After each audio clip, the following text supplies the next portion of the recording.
جس میں شرابن طہورا، وہ پاک شراب، وہ اللہ کا نور ہے، وہ ساری کی ساری نعمتیں وہ مالا اعلیٰ پر جو اللہ رب العزت نے تیار کی ہے، اس کو اٹھا کر ماں باپ کی رضا میں رکھ دیا، قدموں کے نیچے رکھ دیا۔ اس بات نے مجھے سب سے زیادہ متاثر کیا۔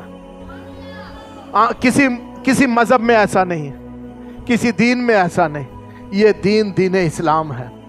تو میں عرض کر رہا تھا کہ 4 آسمانی کتابیں اور پھر صحیفے، صحف ابراہیم و موسیٰ، موسیٰ پر جو عیسیٰ پر ابراہیم پر، انبیاء پر جو کتابیں نازل ہوئیں، جو صحائف نازل ہوئے، آج اصلی حالت میں کوئی نہیں ہے، اصلی حالت میں موجود کوئی کتاب نہیں۔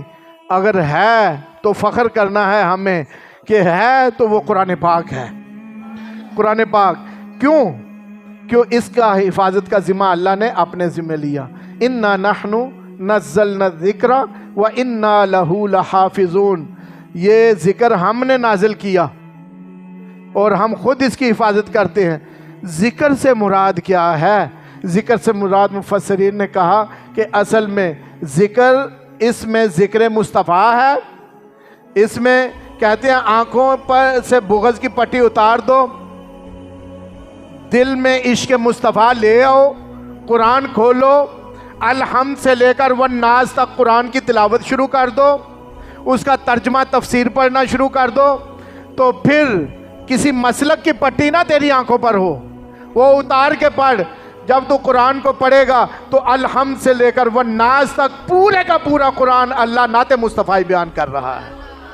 اللہ نے اپنے نبی کی شان بیان کی، اور اس شان میں جو یہ معجزہ ہے پورا، نبی صلی اللہ علیہ وآلہ وسلم کو تقریباً 80-82 ہزار معجزات ہیں آپ کی زندگی میں، سارے نبیوں کے بھی اکٹھے کیے، لیکن کچھ معجزات ایسے ہیں کہ عقل دنگ ہے کہ یہ معراج کا سفر کیسے کر لیا۔ 500 سال گھوڑا دوڑے تو پہلا آسمان، پھر 500 سال دوسرا، اتنا سفر، پھر مالا اعلیٰ پر جہاں جبریل بھی رک گئے، جبریل آگے نہیں، اور جبریل نے روکا بھی نہیں کہ آپ آگے نہیں جا سکتے۔ جبریل نے نہیں روکا کہ میں تو نہیں جا سکتا، آپ بھی آگے نہیں جا سکتے، جبریل نے یہ نہیں کہا۔ جبریل نے یہ کہا کہ آگے آپ خود ہی جائیں۔ تو آپ نے فرمایا یار اتنی دور سے لایا ہے، لا کر ایسے تو نہیں کرتے۔ کہتے جی آگے میں ایک قدم بھی بڑھا نا تو اس کی نورانی تجلی سے میرے پر جل کر راکھ ہو جائیں گے، میں جل جاؤں گا۔ آپ نے فرمایا، بعض عاشق تو کہتے ہیں جبریل وہاں اس کو پتا تو تھا، حکم الہی ایسے ہی تھا، لیکن کہتے ہیں جبریل تو کبھی نہ روکتا تو نبی صلی اللہ علیہ وآلہ وسلم کے ساتھ جاتا، اور وہ مثالیں دیتے ہیں۔ وہ کہتے ہیں ایک ملحد عاشق سے مل گیا، اس نے کہا کہ میں سچا، عاشق نے کہا میں سچا، دونوں نے کہا بندے اکٹھے کر لو، تنور کے اندر دونوں ہی اپنا اپنا ہاتھ ڈالے، ہاتھ دونوں نے ڈالے، دونوں کے صحیح سلامت باہر آ گئے۔ جھوٹا بھی خوش ہو گیا، جھوٹا تو خوش ہونا ہی تھا، لیکن جو سچا تھا نا وہ رونے لگ پڑا۔ وہ کہتا ہے باری تعالیٰ اس کے سامنے آج مجھے ذلیل کیا ہے، میں تجھے بھی پتا ہے میں سچا ہوں، یہ جھوٹا ہے، بات کیا ہے آج مجھے میں ذلیل ہو گیا ہوں اس کے سامنے۔ تو آواز آئی تھی کہ اے میرے بندے تیرے ہاتھ کی برکت سے تو میں نے اس کو ٹھنڈا کیا تھا، اکیلے اکیلے ہاتھ ڈال کے دیکھو۔ تو بعض لکھتے ہیں کہ جبریل وہاں اگر نہ رکتے ساتھ جاتے تو جبریل کو کون سی تجلی نے جلانا تھا، جبریل کو کون سی تجلی نے جلانا۔ پھر معجزہ قرآن ہے۔